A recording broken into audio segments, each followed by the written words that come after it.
You've been there, right? You thought you knew them. That colleague who congratulated you on your promotion, but their smile never quite reached their eyes. The friend who insisted they were fine after a breakup, but a tense silence filled the car ride home.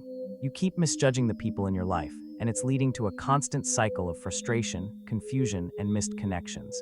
It can feel like you're speaking a different language, leaving you isolated, maybe even a little foolish. But what if I told you there's a simple, psychology-based framework that can change all of that? What if you could finally get a sense of what people are really thinking and feeling, even when their words are a smokescreen? In this guide, we're not just talking about body language. We're going to break down the essential psychological principles that will allow you to see others and yourself with powerful new clarity. So stay tuned, because by the end of this video, you won't just be a better judge of character. You'll have the key to building deeper, more authentic, and more meaningful connections in every area of your life. One, our brain's tricky shortcuts, why we get people wrong. So why is it so hard to read people accurately? The truth is, your brain, in its endless quest to be efficient, loves to take mental shortcuts. These shortcuts, known as cognitive biases, are like systematic glitches in our thinking that affect how we perceive others. They aren't a personal failing. They are a fundamental part of how the human mind works. One of the biggest and most common glitches is called the fundamental attribution error.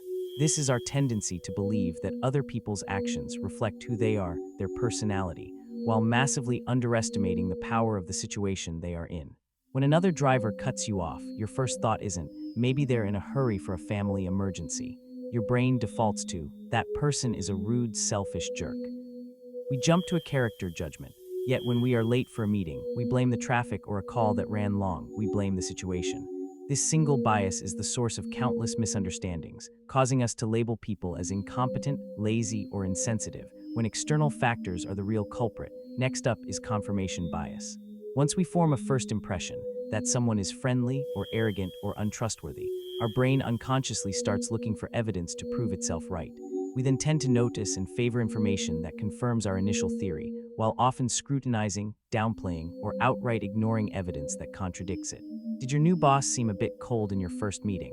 You'll now interpret every concise email as proof of their harshness, while overlooking the moments they show genuine team support.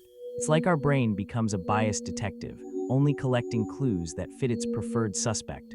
Finally, there's the false consensus effect. This is the quiet assumption that other people think, feel, and see the world the same way we do. It's an egocentric bias where we overestimate how much other people share our own opinions, beliefs, and habits. We see the world through our own unique lens, shaped by our experiences and values, and we forget that others have a completely different lens.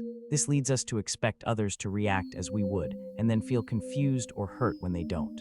Together, these three biases create a distorted reality, a funhouse mirror that reflects our own assumptions back at us, instead of showing us the person who is actually standing there. Section 2, the simplified blueprint of human behavior. To break free from these biases, we have to appreciate that human behavior is never simple. It's never just one thing. Understanding others is less about mind reading and more about being a detective who knows that multiple forces are always at play. Psychology gives us a few lenses to look through, and while this isn't the entire map, it's a powerful place to start. First, let's look at our biology. Someone's irritability might not be about you at all. It could be a lack of sleep, a hormonal imbalance, chronic stress, or even an underlying illness. Their brain and body are sending signals that have nothing to do with their character. Then there's the cognitive perspective. This is all about how we process information. Two people can experience the exact same event, like a critical comment in a meeting, and have wildly different reactions. One person sees it as a helpful critique, the other as a personal attack. Their interpretation, not the event itself, drives their feelings and behavior. The behavioral lens shows us that people are creatures of habit. So many of our repeated actions aren't conscious choices. They are learned patterns reinforced by rewards and consequences over years. That friend who always dominates the conversation, maybe they learned early on that it was the only way to be heard in a large family. And finally, the social and cultural perspective reminds us that no one exists in a vacuum. Behavior is powerfully shaped by unspoken rules, family roles, and cultural norms. A person who seems quiet and reserved might not be shy. They may come from a culture where listening is valued more than speaking. A good understanding requires considering a person's entire world, not just what's on the surface. When you start seeing people as the product of all these intersecting forces, you move from judgment to curiosity. Section 3, your 5-step framework for crystal clear insight. All right, now for the practical part. How do we turn this knowledge into a real-world skill? Here is a simple 5-step framework, a toolkit synthesized from established psychological principles you can use in any situation to understand people more accurately. Step 1, observe without a label. This is the hardest and most important step. When you interact with someone, your only job at first is to notice the behavior. That's it. Fight the immediate temptation to slap a label on what you see. Don't jump to selfish, arrogant, or insecure. Just state the facts. Instead of "my partner was being manipulative," try "my partner got quiet and didn't make eye contact when I brought up our weekend plans." Observing separates the concrete facts from the stories you tell yourself about them. Step 2, ask, what else could this mean? Once you have your neutral observation, actively challenge your brain's first explanation. This is how you fight the fundamental attribution error head-on. Brainstorm at least 3 alternative explanations for the behavior you saw. That driver who cut you off. Maybe they're rushing to the hospital. Maybe their kids spilled a drink on them. Maybe they're just a terrible driver. The point isn't to find the right answer. It's to force your brain to admit that your first assumption might be wrong. This simple habit opens your mind to situational pressures you would otherwise ignore. Step 3, look for the movie, not the snapshot. A single action is just a data point, a single snapshot in time. What you're looking for is the pattern, the whole movie. Anyone can have a bad day. Anyone can be distracted or say the wrong thing once. But what does this person consistently do over time? Do their actions generally match their words? How do they behave when they're stressed versus when they're relaxed? A pattern is far more reliable than any single interaction. Don't let one negative experience permanently color your perception of someone if their long-term behavior tells a different story. Step 4, ask powerful, open questions. The fastest way to understand what's happening inside someone's head is to stop guessing and start asking. But not just any questions. Closed questions that get a yes or no shut conversations down. Open-ended questions blow them wide open. Instead of, "Are you mad at me?" try, "I noticed you got quiet a moment ago. What was going on for you then?" Instead of, "Do you agree?" ask, "What's most important to you in this situation?" These questions invite people to share their perspective, feelings, and motivations. They turn a tense interrogation into a genuine collaboration. Step 5, do a final sanity check. Before you lock in your conclusion about someone, do one final check. You can do this internally by asking, could I be wrong? Is it possible I'm seeing my own fears or insecurities in this person? Even better, check it with them directly. This is called reflecting. You could say, it sounds like you're feeling overlooked. Is that right? Or what I'm hearing is, you're more concerned about the deadline than the budget. Did I get that right? This not only prevents massive misunderstandings, but also makes the other person feel incredibly heard and validated. Section 4, the true superpower, mastering empathy following those steps will make you a brilliant detective of human behavior. But to truly connect, you need the final, most human ingredient, empathy. Empathy is the ability to understand and share the feelings of another.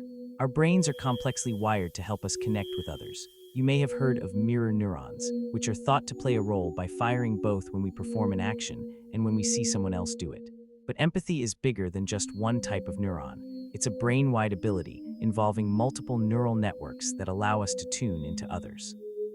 There are 2 key types of empathy. Cognitive empathy is understanding what someone else might be thinking, the stepping into their shoes part. Emotional empathy is feeling a piece of what they are feeling, that pang you feel in your own chest when you see a friend in pain. But here's what's crucial. Empathy is not agreement. You can understand someone's perspective without condoning their behavior. You can feel compassion for someone's struggle without excusing the harm they've caused. Empathy doesn't mean erasing your boundaries. It means expanding your understanding so you can interact more wisely. Plus, research suggests that empathy can be socially contagious. Being around people who demonstrate empathy can inspire us to be more empathetic ourselves. Section 5, the final piece of the puzzle, you. Here's a secret no one tells you about reading other people. It starts with being able to read yourself. Understanding others is nearly impossible if you don't have self-awareness.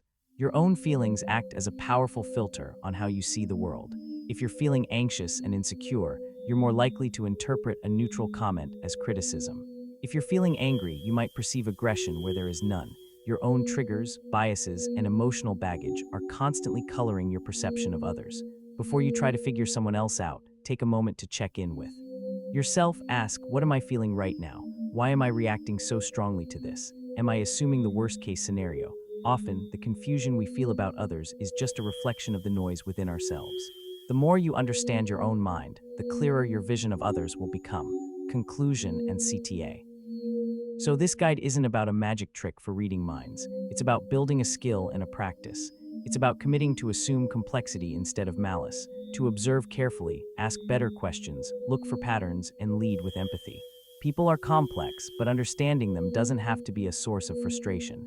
It can be a source of connection, growth, and truly profound relationships.